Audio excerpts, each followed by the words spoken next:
Thomas बाटा पहली बार raw materials की तलाश में भारत पहुंचे। बंगाल की तंग गलियां और मिट्टी भरी सड़कों पर चलते हुए उनकी नजर एक ऐसी चीज पर पड़ी जिसने उन्हें अंदर तक झकझोर दिया था, जो थी लोगों का नंगे पांव चलना। उन्होंने देखा कि यहाँ ज्यादातर लोगों का पैर खाली होता था और जिनके पास जूते होते थे वो भी या तो फटे हुए थे या इतने खराब थे कि उनका पहनना ना के बराबर था। थॉमस ने सोचा कि एक ऐसा देश जहाँ इतनी बड़ी आबादी है, क्या ये जूतों जैसी बेसिक नेसेसिटी को भी अफोर्ड नहीं कर सकता। उन्होंने उसी समय ठान लिया कि वो अपना बिजनेस भारत में जरूर लेकर आएंगे, लेकिन एक ऐसे देश में इन्वेस्टमेंट करना जहाँ की इकोनॉमी कमजोर हो और कल्चर बिल्कुल अलग, ये कंपनी के लिए एक बहुत बड़ा रिस्क था। फिर भी 1931 में पश्चिम बंगाल के कोन नगर में एक किराए की बिल्डिंग को फैक्ट्री बनाकर बाटा ने भारत में पहला कदम रखा। लेकिन ये शुरुआत बिल्कुल भी आसान नहीं था, क्योंकि इंडियन मार्केट यूरोपियन मार्केट से काफी अलग थी। यहाँ का क्लाइमेट, लोगों की स्पेंडिंग कैपेसिटी और फैशन प्रेफरेंसेस सब कुछ एक नया चैलेंज था। फिर भी इन्होंने इंडियन मार्केट को गहराई से समझने के लिए एक डिटेल्ड रिसर्च शुरू किया। तभी उनके साथ एक बहुत बड़ी ट्रेजेडी हो गई। दरअसल 1932 में थॉमस बाटा की एक प्लेन क्रैश में मौत हो गई। इस हादसे ने कंपनी को बहुत गहरा झटका दिया और अचानक से बिजनेस की पूरी जिम्मेदारी उनके छोटे भाई जैन एंटोनिन बाटा और बेटे थॉमस बाटा जूनियर पर आ गई। उस वक्त थॉमस बाटा जूनियर की उम्र मात्र 18 साल की थी, इसलिए सवाल ये था कि क्या इतनी कम उम्र में वो इस ब्रांड को बचा पाएंगे या बाटा की कहानी यहीं पर खत्म हो जाएगी। लेकिन थॉमस जूनियर ने प्रूव कर दिखाया कि लीडरशिप उम्र की मोहताज नहीं होती। उन्होंने न सिर्फ अपने पिता के विजन को आगे बढ़ाया बल्कि कंपनी को ग्लोबली एक्सपैंड भी किया। साल 1934 में उन्होंने एक बोल्ड स्टेप लेते हुए वेस्ट बंगाल के अंदर बाटा नगर की स्थापना कर दी और इंडिया में अपने बिजनेस के सारे ऑपरेशंस कोन नगर से बाटा नगर में शिफ्ट कर दिया। अब बाटा नगर सिर्फ एक फैक्ट्री नहीं बल्कि एक पूरी टाउनशिप बन चुकी थी।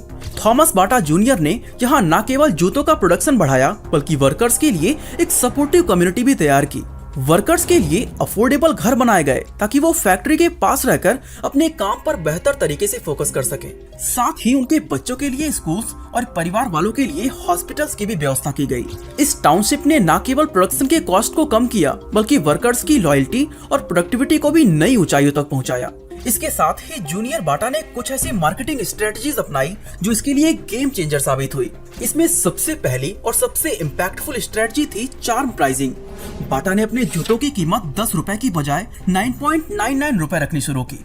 भारत में इस स्ट्रेटजी का इस्तेमाल सबसे पहले बाटा ने ही किया था और इसका सीधा असर लोगों की बाइंग साइकोलॉजी पर पड़ा। ये एक ऐसी टेक्निक थी जहां ग्राहक सबकॉन्शियसली इसे सस्ता फील करते थे, भले ही एक्चुअल डिफरेंस केवल 1 पैसे का हो।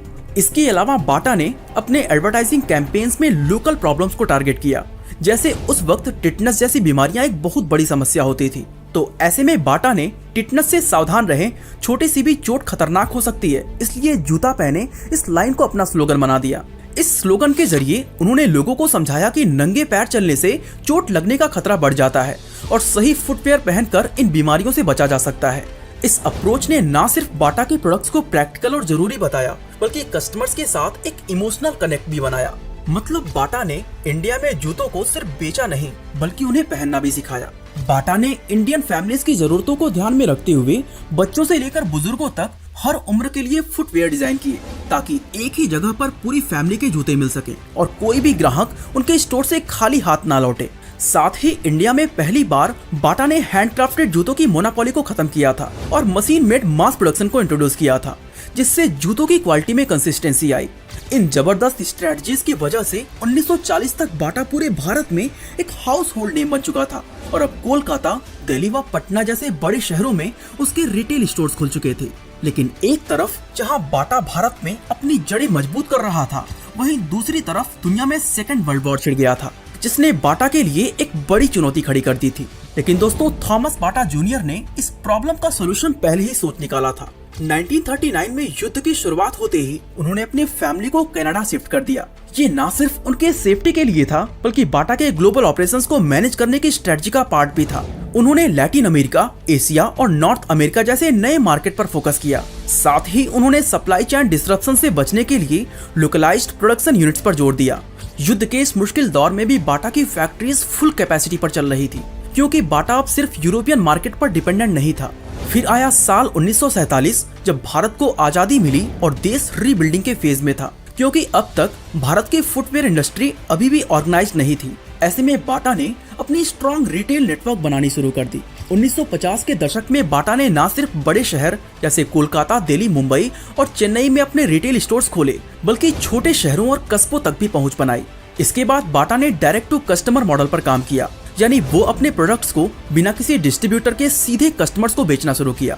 इसमें मिडिल मैन के कमीशंस और मार्जिन्स की जरूरत भी खत्म हो गई। साथ ही डायरेक्ट इंटरेक्शन से बाटा ने कस्टमर्स की जरूरतें और फीडबैक को बेहतर तरीके से समझा, जिससे उन्हें नए प्रोडक्ट्स को डिजाइन करने और मार्केट ट्रेंड्स के साथ अडॉप्ट करने में मदद मिली। यही रीजन था कि बाटा का ये मॉडल न सिर्फ कॉस्ट एफिशिएंट साबित हुआ, बल्कि इसने कंपनी की एक्सेसिबिलिटी और ट्रस्टवर्थीनेस को भी बढ़ावा दिया। स्कूल जाने वाले बच्चों से लेकर वर्किंग प्रोफेशनल्स और खेतों में काम करने वाले किसानों तक हर किसी के लिए बाटा के पास एक सोल्यूशन था। खास तौर से बाटा के सफेद और काले कैनवास शूज, जिन्हें पीटी शूज के नाम से जाना जाता है, कुछ इंडियन स्कूल्स के लिए ये शूज एक स्टैंडर्ड बन गया था। और 1961 तक बाटा हर दिन 50,000 से ज्यादा जूते बना रही थी। 1970s में बाटा का डोमिनेंस ऐसा था कि अब उसके कॉम्पिटिटर्स के लिए मार्केट में जगह बनाना भी मुश्किल हो गया था। लेकिन 1980s का एंड होते होते इंडियन फुटवेयर मार्केट में बदलाव की आहट सुनाई देने लगी, और जो बाटा पिछले 5 डिकेड से इंडियन मार्केट का किंग बना हुआ था, उसको पहली बार रियल चैलेंज का सामना करना पड़ा। दरअसल 1990s में जब इंडियन इकोनॉमी लिबरलाइज्ड हुई, तो ग्लोबल ब्रांड्स ने इंडियन मार्केट में एंट्री करना शुरू कर दिया, और इसके साथ साथ लोकल कॉम्पिटिटर्स ने भी मार्केट में तेजी से अपने पैर जमाने शुरू कर दिए। इसका नतीजा ये हुआ कि बाटा, जो अब तक मोनोपोली एंजॉय कर रही थी, उसकी सेल्स तेजी से नीचे गिरने लगी और नए नए प्लेयर्स उसका मार्केट शेयर खाने लगे। लेकिन बाटा के डिक्लाइन की शुरुआत सिर्फ एक्सटर्नल कंपटीशन से नहीं हुई थी, बल्कि इसकी जड़ें कंपनी के अंदर भी छिपी हुई थी। दरअसल 90s के दौरान बाटा ने अपने प्रोडक्शन प्रोसेस को ऑप्टिमाइज करने के लिए कुछ की ऑपरेशंस को आउटसोर्स करना शुरू कर दिया था।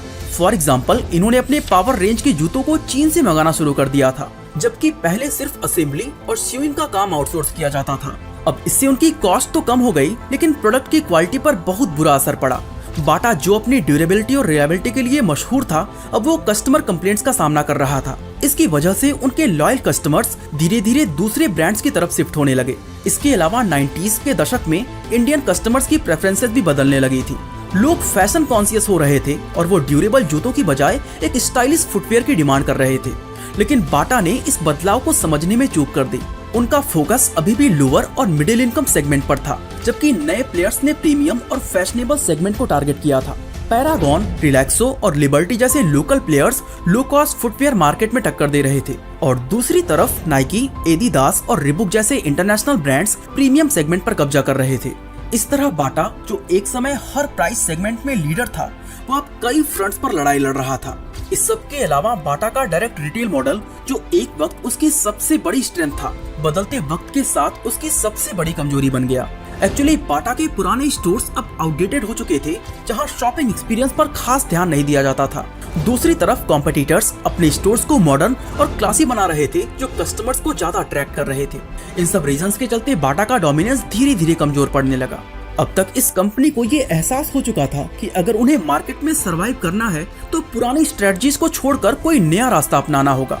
जो बाटा लंबे समय तक अपने अफोर्डेबिलिटी के लिए जाना जाता था, 2000 के दशक तक कस्टमर्स के बदलते टेस्ट को मैच करने में पीछे रह गया। एंड जब उन्हें समझ आया कि लोग अब सिर्फ अफोर्डेबिलिटी नहीं, बल्कि स्टाइल और प्रीमियम एक्सपीरियंस भी चाहते हैं, तो बाटा ने अपनी इमेज को पूरी तरह बदलने का फैसला किया। सबसे पहले उन्होंने आउटडेटेड स्टोर्स को मॉडर्न और अट्रैक्टिव बनाने पर फोकस किया। ट्रेडिशनल डिस्प्ले शेल्फ्स को स्लीक और ऑर्गेनाइज्ड लेआउट से रिप्लेस किया, जिससे स्टोर्स न सिर्फ विजुअली अपीलिंग बने, बल्कि शॉपिंग एक्सपीरियंस भी बेहतर हो सके। साथ ही बाटा ने अपने नए प्रीमियम स्टोर्स लॉन्च किए, जहां कस्टमर्स को लग्जरी का फील मिले। केवल इतना ही नहीं, बाटा ने अपने प्रोडक्ट लाइन को भी डाइवर्सिफाई किया। इस बार लोअर और मिडिल इनकम ग्रुप के साथ साथ अपर मिडिल क्लास व प्रीमियम कस्टमर्स को भी टारगेट किया, और ड्यूरेबिलिटी के साथ स्टाइलिश व ट्रेंडी डिजाइन पर फोकस किया। दोस्तों, बाटा ने जल्द ही पहचान लिया कि इंडियन वीमेन का बाजार एक छुपे हुए खजाने की तरह है, जो अब तक लार्जली अनटैप्ड था। इसलिए उन्होंने खास तौर पर महिलाओं के लिए एक्सक्लूसिव और ट्रेंडी कलेक्शंस लॉन्च किए, जो न सिर्फ उनकी स्टाइल प्रेफरेंसेस को ध्यान में रखते थे, बल्कि उन्हें फैशन फॉरवर्ड भी बनाते थे। इस सब के अलावा इन्होंने एडवर्टाइजिंग कैंपेन पर भी जोर दिया था। बाटा ने अपने एड्स में यंग सेलिब्रिटीज को शामिल किया जो नए जनरेशन के कस्टमर्स को अपील कर सके। साथ ही डिजिटल रिवॉल्यूशन के दौर में बाटा ने ऑनलाइन रिटेल स्पेस में भी कदम रखा, जहां उन्होंने अपनी वेबसाइट को यूजर फ्रेंडली बनाया और अमेज़न व फ्लिपकार्ट जैसे ई कॉमर्स प्लेटफॉर्म की भी सहारा ली। साथ ही लोगों का ट्रस्ट जीतने के लिए बाटा ने आउटसोर्सिंग कम करते हुए क्वालिटी स्टैंडर्ड्स पर ध्यान दिया। आखिरकार कुछ ही सालों में बाटा के इन सभी एफर्ट्स का असर कंपनी की परफॉर्मेंस पर भी दिखने लगा। ऐसे कस्टमर्स जो दूसरे ब्रांड पर शिफ्ट हो रहे थे अब बाटा की तरफ वापस लौटने लगे। बाटा का ये कमबैक कोई कोइंसिडेंस नहीं था, बल्कि ये पूरी तरह से प्लान्ड और वेल एग्जीक्यूटेड ट्रांसफॉर्मेशन जर्नी का हिस्सा था, क्योंकि अब उन्होंने इंडियन मार्केट को अलग अलग सेगमेंट्स में बांटकर हर क्लास को टारगेट किया था। फॉर एग्जाम्पल, यूथ सेगमेंट में मिलेनियल और जेन जी कस्टमर्स को टारगेट करने के लिए बाटा ने फंकी, वाइब्रेंट और ट्रेंडी डिजाइन्स लॉन्च किए और स्नीकर्स व कैजुअल फुटवेयर के लिए उन्होंने अलग अलग कैंपेन चलाए। उन्होंने इंटरनेशनल डिजाइनर्स के साथ पार्टनरशिप की और लिमिटेड एडिशन कलेक्शंस लॉन्च किए जो हाई एंड कस्टमर्स को टारगेट कर सके। बाटा ने अब सिर्फ प्रोडक्ट बेचने पर फोकस नहीं किया था, बल्कि कस्टमर सेटिस्फैक्शन को प्रायोरिटी दी। आज ये न सिर्फ भारत में बल्कि ग्लोबल मार्केट में भी एक रिस्पेक्टेड और रिलायबल ब्रांड बन चुका है। ग्लोबली इसके 5000 से ज्यादा रिटेल स्टोर्स हैं, जो हर साल लाखों कस्टमर्स को सर्व करते हैं। साथ ही आज इसके ऑपरेशन 70 से ज्यादा देशों में फैल चुके हैं। दोस्तों, बाटा का ये सफर साबित करता है कि बदलते वक्त के साथ इवॉल्व करना एक ब्रांड या फिर इंसान की सबसे बड़ी ताकत होती है।